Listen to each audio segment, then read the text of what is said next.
Porque el Evangelio de Cristo no es una religión, sino que es la buena noticia de que ha llegado el reino de Dios. Aquí comienza tu programa Caminando por el Reino con Rodo Nava.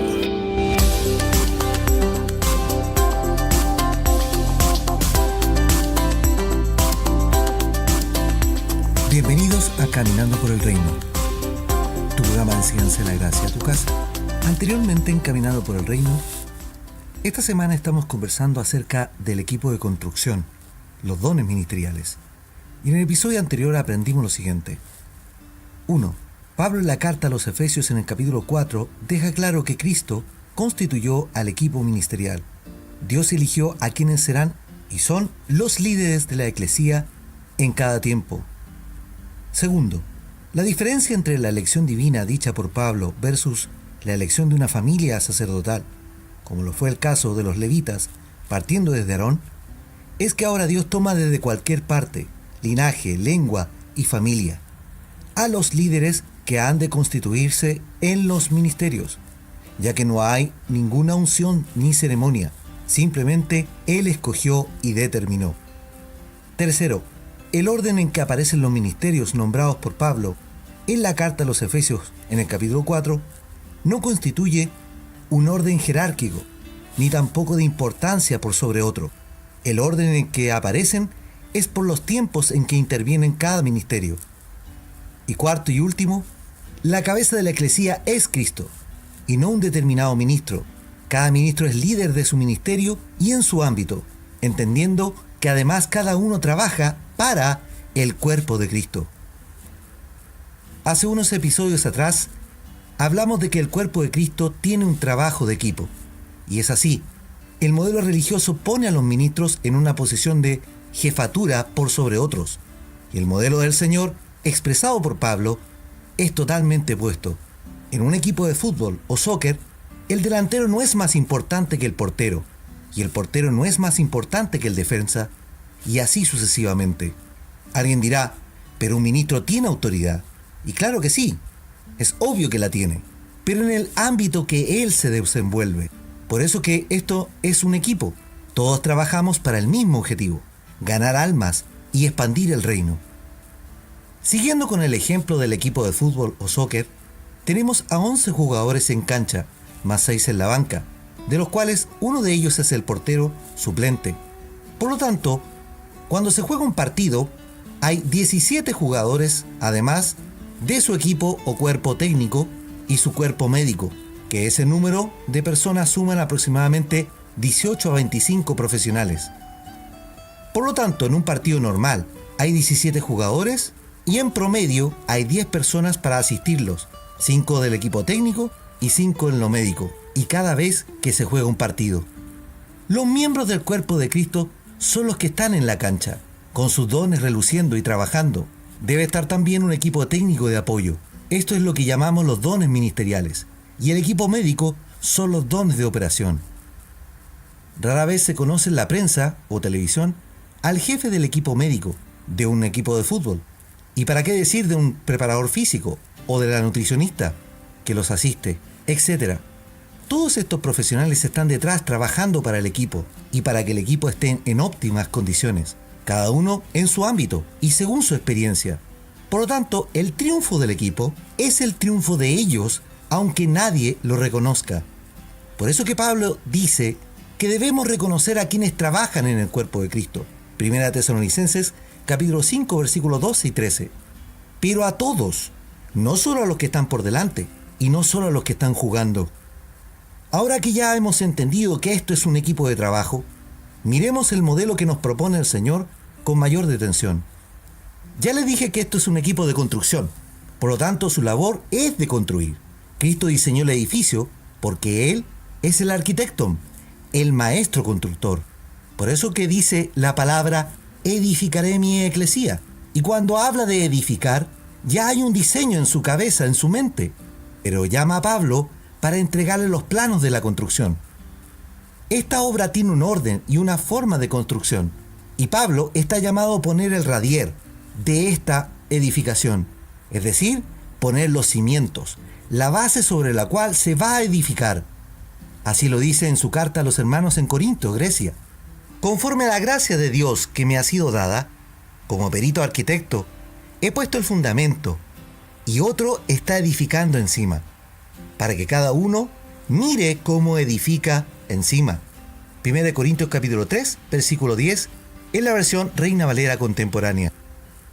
Miremos lo que nos dice Pablo. Por la gracia que me fue dada, por el don, por el carisma, yo como perito arquitecto, es decir, un experto en construcción, mire lo que lo convirtió la gracia en un experto en construcción. Yo puse el fundamento, puse el radier, puse lo necesario para comenzar a edificar. Esa es mi labor, poner el fundamento y cada uno vea cómo va a sobreedificar. El trabajo del apóstol es poner fundamento, al igual que en una construcción. No se puede edificar una estructura sin poner el cimiento, y para poner el cimiento, primero se debe preparar el terreno, se debe sacar las malezas, se deben sacar los obstáculos que impidan poner el cimiento. Y esa obra es la que hace el Espíritu Santo en nosotros. Saca las barreras ideológicas, saca las malezas de pensamientos y filosofías humanas para colocar el cimiento, y que en ese cimiento la piedra angular, la piedra base es Jesucristo. Miremos lo que nos dice Pablo en la carta a los Efesios en el capítulo 2. Del versículo 17 dice: Él vino y a ustedes que estaban lejos les anunció las buenas nuevas, lo mismo que a los que estábamos cerca. Por medio de Él, unos y otros tenemos acceso al Padre en un mismo espíritu. Por lo tanto, ustedes ya no son extranjeros ni advenedizos, sino conciudadanos de los santos y miembros de la familia de Dios, y están edificados sobre el fundamento de apóstoles y profetas, cuya principal piedra angular es Jesucristo mismo. En Cristo, todo el edificio bien coordinado va creciendo para llegar a ser un templo santo en el Señor. En Cristo, también ustedes son edificados en unión con Él, para que allí habite Dios en el Espíritu. Efesios capítulo 2, versículo 17 al 22, en la versión Reina Valera contemporánea. Jesucristo es la piedra angular. ¿Y qué es una piedra angular? La historia nos muestra que una piedra angular era la piedra principal de fundamento. Solía escogerse una piedra que fuera especialmente fuerte para construir los edificios públicos y los muros de una ciudad. La piedra angular de fundamento se usaba como guía al ir colocando las otras piedras en su lugar, y se alineaban una con otra con la ayuda de una plomada. Para que el edificio quedase bien construido, había que ajustar todas las demás piedras con respecto a la piedra angular de fundamento. Y a veces las piedras angulares de fundamento eran de gran tamaño y también servían para unir entre sí las diferentes partes de una estructura. El salmista, profetizando de Cristo, dice que Él fue la piedra de cabeza de ángulo, en el Salmo 118, versículo 22. Con esta expresión, al parecer se hacía referencia a la piedra más alta y por tanto la que coronaba una estructura. Por medio de ella, los dos muros que se juntaban en esa esquina se mantenían unidos a la parte superior, de manera que no se separasen y se derrumbase la estructura. Por lo tanto, Cristo es la piedra base de fundamento y es la piedra superior para que el muro se sujete. Con estas dos expresiones, no hay nada más abajo de Cristo, ni nada que esté por sobre Cristo. Por eso que las piedras no se alineaban a un apóstol, menos a un pastor, o profeta, o maestro, pues deben estar alineadas a quien marca la línea a seguir, que es Cristo. Pablo lo dice: hermanos, sean ustedes imitadores de mí, y fíjense en los que así se conducen, según el ejemplo que ustedes tienen de nosotros. Filipenses capítulo 3, versículo 17, en la versión Reina Valera contemporánea. En 1 Corintios dice: imítenme a mí, así como yo imito a Cristo. 1 Corintios capítulo 11, verso 1, en la versión Reina Valera contemporánea. Entendiendo bien la importancia de los muros, Pablo le da la siguiente instrucción a Timoteo y le dice: procura con diligencia presentarte a Dios aprobado, como obrero, que no tiene de qué avergonzarse, que traza bien la palabra de verdad. 2 Timoteo capítulo 2, versículo 15, en la versión Reina Valera. Dos cosas deben ser en Timoteo.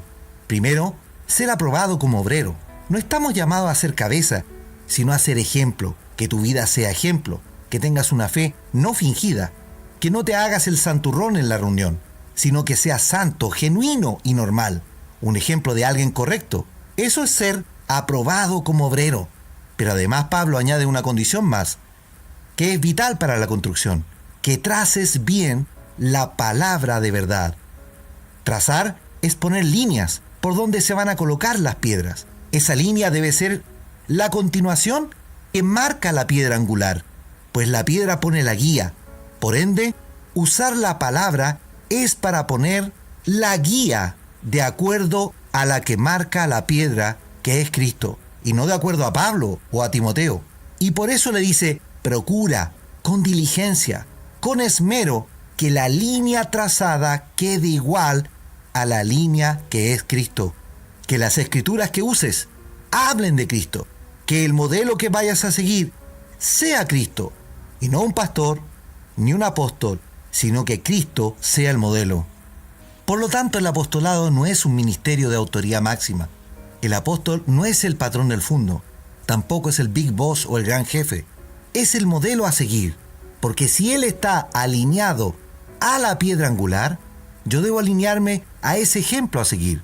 Su responsabilidad es poner el cimiento, poniendo la principal piedra, que es Cristo. No poner o seguir dogmas como la Trinidad, sino por delante en quien tenemos salvación, en Jesucristo. Pablo, siendo el modelo a seguir de las iglesias de creyentes no judíos, por ejemplo nosotros, fue el ejemplo en su obra, un hombre lleno del poder del Espíritu Santo, y que partió en el año 37 después de Cristo. Y la palabra nos relata con Lucas en el libro de los Hechos de los Apóstoles lo siguiente, en el capítulo 19, y dice, Dios, por medio de Pablo, hacía milagros tan extraordinarios que muchos le llevaban los paños o delantales de los enfermos y las enfermedades desaparecían y la gente quedaba libre de espíritus malignos. Hechos capítulo 19, versículos 11 y 12 en la versión Reina Valera. El ejemplo de Pablo fue de demostrar el Evangelio, y así lo dice a los Corintios. Ni mi palabra ni mi predicación se basaron en palabras persuasivas de sabiduría humana, sino en la demostración del Espíritu y del poder. 1 Corintios capítulo 2, versículo 4, en la versión Reina Valera. La palabra apóstol viene de la palabra griega apostolos, que significa uno que es enviado, y es el mismo término que usó Jesucristo para referirse a sí mismo como enviado de Dios en Juan capítulo 17, verso 3 y Hebreos 3, verso 1. La misma expresión él usa para comisionar a los discípulos en Lucas capítulo 6, versículo 13. Es también la orden del Espíritu cuando comisiona a Pablo y a Bernabé como apóstoles en Hechos capítulo 13. Por años, la tradición religiosa no le llamó apóstoles a los enviados a predicar, sino que les llamó misioneros, por un respeto a los 12 apóstoles. Y eso es una total ignorancia de las Escrituras, pues hubo muchos más de 12 apóstoles. Inicialmente fueron 12, pero con Cristo eran 13. Luego vino Matías, y con él ya van 14. Luego viene Pablo y Bernabé, ya tenemos 15 y 16. Luego viene Andrónico y Junas, en Romanos capítulo 16, verso 7. Con ellos ya tenemos 17 y 18. Luego viene Silvano y Timoteo, 19 y 20 con ellos, en 1 Tesalonicenses capítulo 1, versículo 1 y capítulo 2, versículo 6. Después viene Apolos, que fue un destacado apóstol, y con él ya tenemos 21. Y esto está en 1 Corintios capítulo 4, versículo 4 al versículo 9. Hay 2 apóstoles más mencionados, sin nombre, en 2 Corintios capítulo 8, versículo 16 al 23. Con eso la cuenta que ya tenemos son 22 y 23. Después tenemos a Tito, y finalmente a Epafras o Epafrodito, en Filipenses capítulo 2, versículo 25. Finalizando toda esta cuenta, suman 24 apóstoles. Entonces es una tradición religiosa no basada en las Escrituras y que hoy necesitamos reivindicar, pues es necesario muchos más apóstoles para predicar y poner cimientos en muchas partes del mundo. Necesitamos entender que esto es necesario de hacer hoy en día. Oremos al Señor.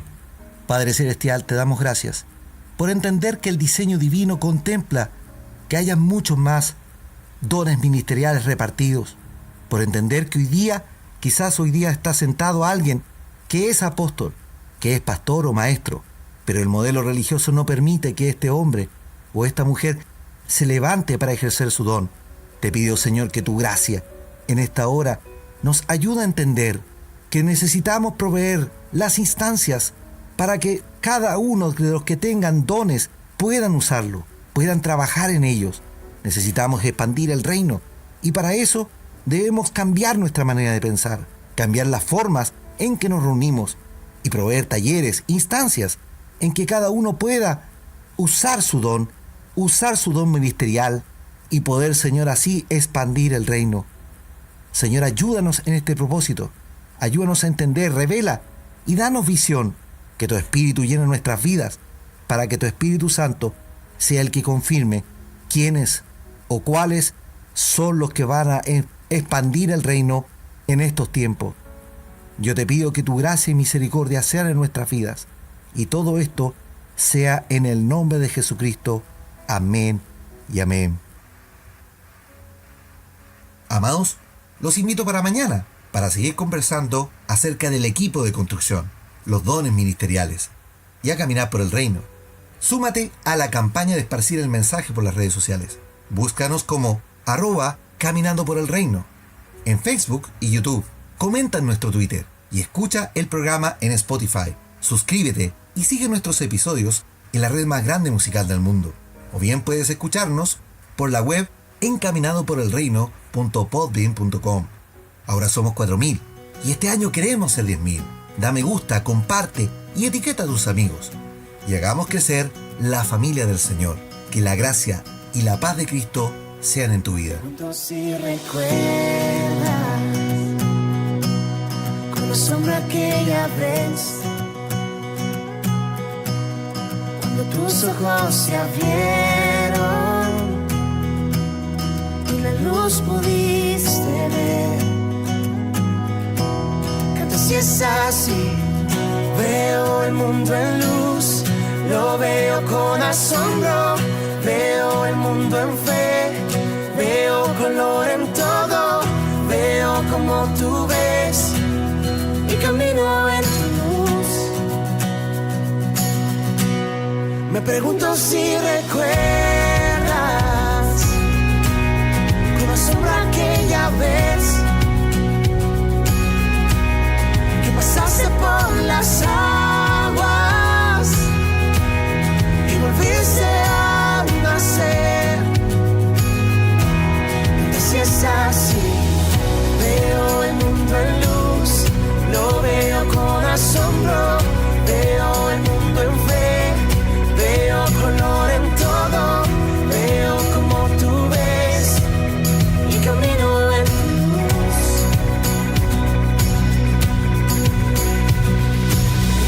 Veo con tu amor y veo con tu gracia.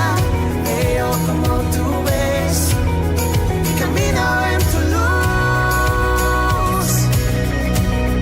Y camino con asombro. Al desierto vida das y lo vuelves asombroso. Si es así, veo tu reino aquí. Veo un mundo libre. Veo como Jesús al desierto vida das.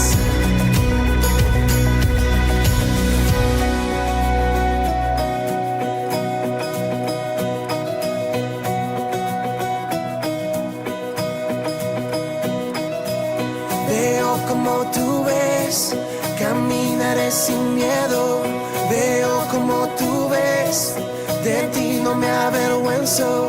Veo como Jesús y camino en tu luz.